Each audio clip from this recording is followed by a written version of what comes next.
ನಳಂದ ವಿಶ್ವವಿದ್ಯಾಲಯಕ್ಕೂ ಮುಂಚೆ ಕೇಂಬ್ರಿಡ್ಜ್ ವಿಶ್ವವಿದ್ಯಾಲಯ ಕಣ್ಣು ಬಿಟ್ಟಿರಲಿಲ್ಲ. ಆಕ್ಸ್ಫರ್ಡ್ ವಿಶ್ವವಿದ್ಯಾಲಯ ಅಂಬೆಗಾಲ್ ಕೂಡ ಇಟ್ಟಿರಲಿಲ್ಲ.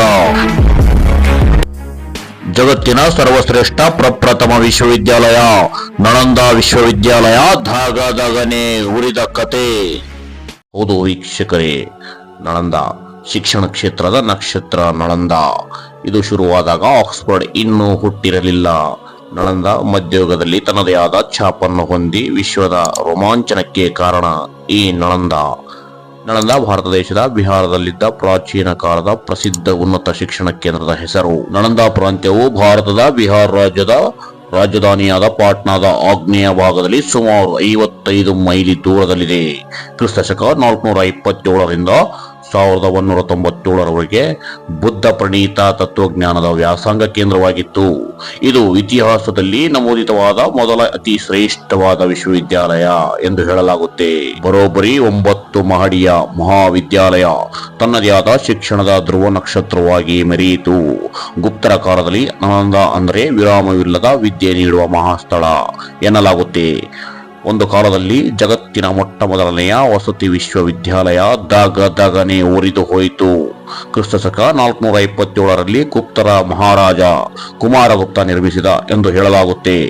ವೀಕ್ಷಕರೇ, ಈ ರೀತಿಯ ಕುತೂಹಲಕಾರಿ ವಿಡಿಯೋಗಳಿಗಾಗಿ ನಿಮಗಾಗಿ ಚಾನಲ್ ಸಬ್ಸ್ಕ್ರೈಬ್ ಮಾಡಿ, ಲೈಕ್ ಮಾಡಿ ಮತ್ತು ಶೇರ್ ಮಾಡಿ.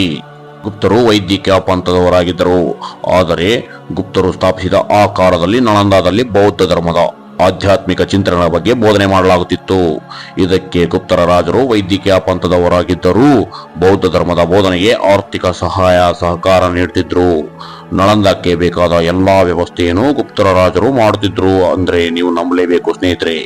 ಇಲ್ಲಿ ಧರ್ಮಗಳ ಮಧ್ಯೆ ಸಾಮರಸ್ಯವಿತ್ತು, ಸಹಕಾರ ಸಹಬಾಳ್ವೆ ಇತ್ತು ಎಂದರೆ ನೀವು ನಂಬಲೇಬೇಕು. ಕ್ರಿಸ್ತಶಕ 427ರಲ್ಲಿ ಸ್ಥಾಪನೆಯಾದ ನಳಂದ ವಿಶ್ವವಿದ್ಯಾಲಯ ಕ್ರಿಸ್ತಶಕ 1197ರವರೆಗೆ ಭರ್ತಿ 770 ವರ್ಷ ಕಾಲ ಕಾರ್ಯನಿರ್ವಹಿಸಿದ ಜಗತ್ತಿನ ಸರ್ವಶ್ರೇಷ್ಠ ವಿಶ್ವವಿದ್ಯಾಲಯವಾಗಿತ್ತು. ಮೌರ್ಯ ಸಾಮ್ರಾಜ್ಯದ ದೊರೆ ಅಶೋಕ ಚಕ್ರವರ್ತಿ ಇಲ್ಲಿ ಸ್ತೂಪವನ್ನು ನಿರ್ಮಿಸಿದನು. ಇದಕ್ಕೆ ವಿಶ್ವವಿದ್ಯಾಲಯ ರೂಪ ಕೊಟ್ಟಿದ್ದು ಗುಪ್ತರು. ಆರಂಭದಲ್ಲಿ 200 ವರ್ಷ ನಳಂದಾಗೆ ಗುಪ್ತರು ಆರ್ಥಿಕ ಸಹಾಯದ ಮಹಾಪೂರವನ್ನೇ ಹರಿಸಿದರು. ನಂತರದಲ್ಲಿ ಉತ್ತರ ಪ್ರದೇಶ್ವರ ಹರ್ಷವರ್ಧನನು ಆಶ್ರಯ ನೀಡುತ್ತಾನೆ. ಹರ್ಷನು ಮೂಲತಃ ಶೈವನಾದರೂ ಬೌದ್ಧ ಧರ್ಮಕ್ಕೆ ಮತಾಂತರಗೊಳ್ತಾನೆ.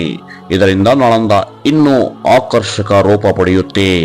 ಹರ್ಷವರ್ಧನನು ನಳಂದ ವಿಶ್ವವಿದ್ಯಾಲಯಕ್ಕೆ ಬರೋಬ್ಬರಿ 200 ಹಳ್ಳಿಗಳನ್ನು ನೀಡುತ್ತಾನೆ. 200 ಹಳ್ಳಿಗಳಿಂದ ಬಂದ ಉಪದಾನವೆಲ್ಲ ನಳಂದಕ್ಕೆ ಬಳಸಿಕೊಳ್ಳಲು ಅನುಮತಿ ನೀಡುತ್ತಾನೆ. ಹರ್ಷನ ನಂತರ ಬಂದ ಪಾಲ ಸಾಮ್ರಾಜ್ಯದ ದೊರೆಗಳು ಕೂಡ ಈ ವಿಶ್ವವಿದ್ಯಾಲಯಕ್ಕೆ ಪ್ರಾಮುಖ್ಯತೆಯನ್ನು ಕೊಟ್ಟಿದ್ರು. ಈ ವಿಶ್ವವಿದ್ಯಾಲಯ ವಿದ್ಯಾರ್ಥಿಗಳಿಗೆ ವಿದ್ಯಾಭ್ಯಾಸದ ಜೊತೆಗೆ ಎಲ್ಲಾ ವಿದ್ಯಾರ್ಥಿಗಳಿಗೆ ಆಶ್ರಯವನ್ನು ಕೊಟ್ಟ ಜಗತ್ತಿನ ಮೊಟ್ಟ ಮೊದಲ ವಿಶ್ವವಿದ್ಯಾಲಯ ಎಂಬ ಕೀರ್ತಿಗೆ ಪಾತ್ರವಾಗಿದೆ. ಇಲ್ಲಿ ಬರೋಬ್ಬರಿ 10,000 ವಿದ್ಯಾರ್ಥಿಗಳು, 2,000 ಶಿಕ್ಷಕರು ಕಾರ್ಯನಿರ್ವಹಿಸ್ತಾ ಇದ್ರು ಎಂದ್ರೆ ನೀವು ನಂಬಲೇಬೇಕು ಸ್ನೇಹಿತರೆ. ಈ ಮಾತು ನಾನು ಹೇಳ್ತಾ ಇಲ್ಲ ಸ್ನೇಹಿತರೆ. ಚೀನಾದ ಪ್ರವಾಸಿಗ ಹುಯೆನ್ ಸ್ಟ್ಯಾಂಗ್ ತನ್ನ ಪುಸ್ತಕದಲ್ಲಿ ಬರೆದಿರುವ ಪ್ರಕಾರ ನಳಂದಾದ ಕಟ್ಟಡಗಳು ಆಕಾಶದಲ್ಲಿರುವ ಮಂಜಿಗಿಂತ ಎತ್ತರವಾಗಿವೆ.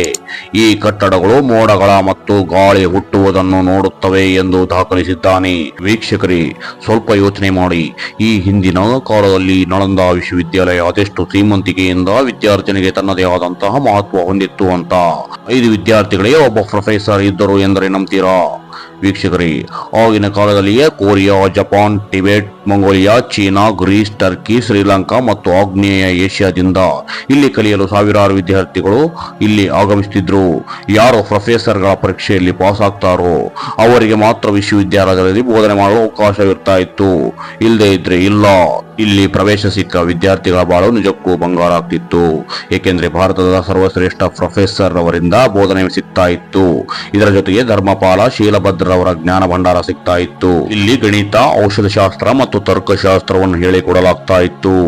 ಅದೇ ರೀತಿ ಭಾರತದ ಪುರಾತನ ಆಯುರ್ವೇದ ಶಾಸ್ತ್ರವನ್ನು ಬೋಧಿಸಲಾಗ್ತಾ ಇತ್ತು. ಇಲ್ಲಿ ವೈದ್ಯಕೀಯ ಶಾಸ್ತ್ರವನ್ನು ಓದಿದ ವಿದ್ಯಾರ್ಥಿಗಳು ಜಗತ್ತಿನ ಎಲ್ಲಿ ಬೇಕಾದರೂ ಹೋಗಿ ಯಾವುದೇ ಜನರಿಗೆ ಚಿಕಿತ್ಸೆ ನೀಡಬಹುದಾಗಿತ್ತು. ಏಕೆಂದ್ರೆ ಇಲ್ಲಿನ ಕಲಿಕೆ ಅಷ್ಟರ ಮಟ್ಟಿಗೆ ಉತ್ಕೃಷ್ಟ ಸ್ಥಿತಿ ತಲುಪಿತ್ತು ಎಂದರೆ ನೀವು ನಂಬಲೇಬೇಕು. ಗಣಿತ ಮತ್ತು ಖಗೋಳಶಾಸ್ತ್ರದ ವಿಷಯವು ಇಲ್ಲಿ ಉತ್ಕೃಷ್ಟ ಮಟ್ಟದಲ್ಲಿ ವಿದ್ಯಾರ್ಥಿಗಳಿಗೆ ತಿಳಿಸಲಾಗ್ತಿತ್ತು. ಗಣಿತ ಜಗತ್ತಿಗೆ 0 ತಿಳಿಸಿಕೊಟ್ಟವರು ಆರ್ಯಭಟರು. ಇಂತಹ ಗಣಿತ ಶಾಸ್ತ್ರದ ಪಿತಾಮಹ ಆರ್ಯಭಟರು ಈ ವಿಶ್ವವಿದ್ಯಾಲಯದ ಮುಖ್ಯಸ್ಥರಾಗಿದ್ದರು. ಆರ್ಯಭಟರು ಗ್ರಹಣಗಳ ಬಗ್ಗೆ, ನೆರಳು ಬೆಳಕಿನ ಆಟಗಳ ಬಗ್ಗೆ ತಿಳಿ ಹೇಳುತ್ತಿದ್ರು. ಆರ್ಯಭಟರಂತಹ ಅದ್ಭುತ ಜ್ಞಾನಿಗಳು ಇಲ್ಲಿ ಬೋಧಕರಾಗಿ ಕಾರ್ಯನಿರ್ವಹಿಸ್ತಾ ಇದ್ರು. 90 ಲಕ್ಷ ತಾಳೆಗರಿ ಪುಸ್ತಕಗಳು ಇಲ್ಲಿ ಲಭ್ಯವಿತ್ತು ಎಂದರೆ ಸ್ವಲ್ಪ ವಿಚಾರ ಮಾಡಿ ಸ್ನೇಹಿತರೆ, ಇದು ಅದೆಂತಹ ಅದ್ಭುತ ವಿಶ್ವವಿದ್ಯಾಲಯ ಇರಬಹುದು ಅಂತ ಊಹೆ ಮಾಡಿ. ಜ್ಞಾನದ ಭಂಡಾರವೇ ಇಲ್ಲಿ ಕಾಲು ಮುರಿದುಕೊಂಡು ಬಿದ್ದಿತ್ತು. ಇಲ್ಲಿ ಓದಿದ ವಿದ್ಯಾರ್ಥಿಗಳು ಏಷ್ಯಾ ಖಂಡದಲ್ಲಿಯೇ ಎಲ್ಲಿಲ್ಲದ ಬೇಡಿಕೆ. ಇಲ್ಲಿನ ವಿದ್ಯಾರ್ಥಿಗಳು ಜಗತ್ತಿನ ಹಲವೆಡೆ ಹೋಗಿ ಬೌದ್ಧ ಧರ್ಮದ ತತ್ವಗಳ ಬಗ್ಗೆ ತಿಳಿಸ್ತಾ ಇದ್ರು. ಅದೇ ತರಹ ತಾವು ಕಲಿತ ವಿದ್ಯೆಯನ್ನು ಜಗತ್ತಿನೆಲ್ಲೆಡೆ ಹಂಚ್ತಾ ಇದ್ರು. ವಿದ್ಯೆಗೆ ಇನ್ನೊಂದು ಹೆಸರೇ ನಳಂದ ವಿಶ್ವವಿದ್ಯಾಲಯ. ಟರ್ಕಿ, ಗ್ರೀಸ್ ದೇಶದಿಂದ ದೂರ ದೂರ ದೇಶಗಳಿಂದ ಕಲಿಯಲು ಬರುವ ವಿದ್ಯಾರ್ಥಿಗಳು ಇಂತಹ ಉತ್ಕೃಷ್ಟ ವಿಶ್ವವಿದ್ಯಾಲಯಕ್ಕೆ ಅಸಲಿಗೆ ಏನಾಯಿತು, ಹೇಗೆ ಅವಸಾನದ ಅವನತಿಯತ್ತ ಸಾಗಿತು ತಿಳಿಯೋಣ ವೀಕ್ಷಕರೇ. ಅದು 12ನೇ ಶತಮಾನದ ಕೊನೆಯಲ್ಲಿ 1160 ಪಾಲ ಸಾಮ್ರಾಜ್ಯ ಅವನತಿ ಕಂಡಿತು. ಈ ಮಧ್ಯೆ ಏಷ್ಯಾ ದಾಳಿಕೋರರು ಸತತ ಆಕ್ರಮಣ ಮಾಡ್ತಾರೆ.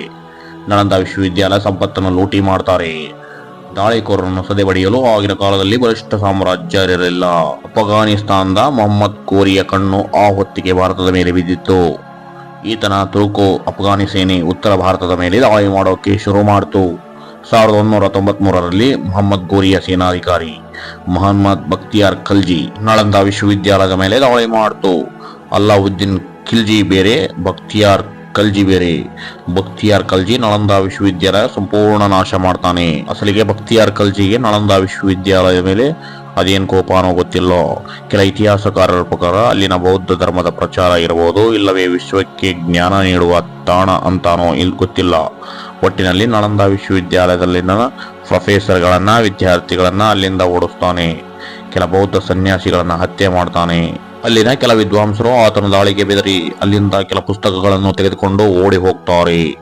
ನಳಂದಾದಲ್ಲಿ 3 ದೊಡ್ಡ ಪ್ರಮಾಣದ ಗ್ರಂಥಾಲಯಗಳಿದ್ದವು. ಅದರಲ್ಲಿ ಒಂದು ಗ್ರಂಥಾಲಯ 9 ಅಂತಸ್ತಿನ ಗ್ರಂಥಾಲಯ. ಪ್ರಿಯ ವೀಕ್ಷಕರೇ, ಇಂದಿಗೂ ಕೂಡ ನಮ್ಮ ಭಾರತದಲ್ಲಿ 9 ಅಂತಸ್ತಿನ ಗ್ರಂಥಾಲಯ ಇಲ್ಲವೆನ್ಕೊಂತೀನಿ. ಇಂತಹ ನಳಂದದ ಭವ್ಯ ಗ್ರಂಥಾಲಯಕ್ಕೆ ಮಧ್ಯ ಏಷ್ಯಾದ ಅನಾಗರಿಕ ಸೇನಾಧಿಕಾರಿ ಖಲ್ಜಿ ಬೆಂಕಿ ಇಡ್ತಾನೆ. ಅಲ್ಲಿಂದ ಅದ್ಭುತ ಪುಸ್ತಕಗಳು ಈ ಮೂರ್ಖ ಸೇನಾಧಿಕಾರಿಯಿಂದ ಗ್ರಂಥಾಲಯ ಧಗ ಧಗ ಧಗ ಧಗ ಧಗ ಧಗ ಅಂತ ಓದಿ ಹೋಗುತ್ತೆ. ಅಲ್ಲಿಂದ ಕೆಲ ಬೌದ್ಧ ಸನ್ಯಾಸಿಗಳು ಕೆಲ ತಾಳೆಗರಿಯ ಪುಸ್ತಕಗಳನ್ನು ಅಲ್ಲಿಂದ ಹೊತ್ತೊಯ್ತಾರೆ. ಈ ಪುಸ್ತಕಗಳು ಟಿಬೆಟ್ನ ಯಾರ್ಲಾಂಗ್ ಮ್ಯೂಸಿಯಂನಲ್ಲಿ ಈ ಪುಸ್ತಕಗಳನ್ನು ಇವತ್ತಿಗೂ ನೀವು ನೋಡಬಹುದಾಗಿದೆ. ಕೆಲ ಇತಿಹಾಸಕಾರರ ಪ್ರಕಾರ ನಳಂದ ಗ್ರಂಥಾಲಯ ಹತ್ತಿದ ಬೆಂಕಿ ಬರೋಬ್ಬರಿ 3 ತಿಂಗಳ ಹೊತ್ತು ಹುರಿಯಿತು ಅಂದ್ರೆ ಅಲ್ಲಿನ ಜ್ಞಾನ ಭಂಡಾರವನ್ನು ಸ್ವಲ್ಪ ಅಂದಾಜು ಮಾಡಿ ಸ್ನೇಹಿತರೆ. ಮೊದಲಿಗೆ ಟಿಬೆಟ್ ಧರ್ಮಗುರುಗಳು ನಮಗೆಲ್ಲ ಜ್ಞಾನವೇನಾದರೂ ಬಂದಿದ್ರೆ ಅದು ನಳಂದ ವಿಶ್ವವಿದ್ಯಾಲಯದಿಂದ ಅಂತ ಹೆಮ್ಮೆಯಿಂದ ಹೇಳ್ತಾರೆ. ಒಂದಾನೊಂದು ಕಾಲದಲ್ಲಿ ತನ್ನದೇ ಆದ ಛಾಪನ್ನು ಹೊಂದಿ ಮೆರೆದ ನಳಂದ ಮಧ್ಯ ಏಷ್ಯನ್ಯರ ದಾಳಿಯಿಂದ ದುರಂತ ಅಂತ್ಯವಾದದ್ದು ಉಪನ್ಯಾಸ. ಸ್ನೇಹಿತರೆ, ಈ ವಿಡಿಯೋ ಇಷ್ಟವಾಗಿದ್ರೆ ಸಬ್ಸ್ಕ್ರೈಬ್ ಮಾಡಿ, ಲೈಕ್ ಮಾಡಿ. ನಮ್ಮ ಸಲಹೆ ಸೂಚನೆಗಳಿದ್ರೆ ಕಮೆಂಟ್ನಲ್ಲಿ ಶೇರ್ ಮಾಡಿ. ಧನ್ಯವಾದಗಳು.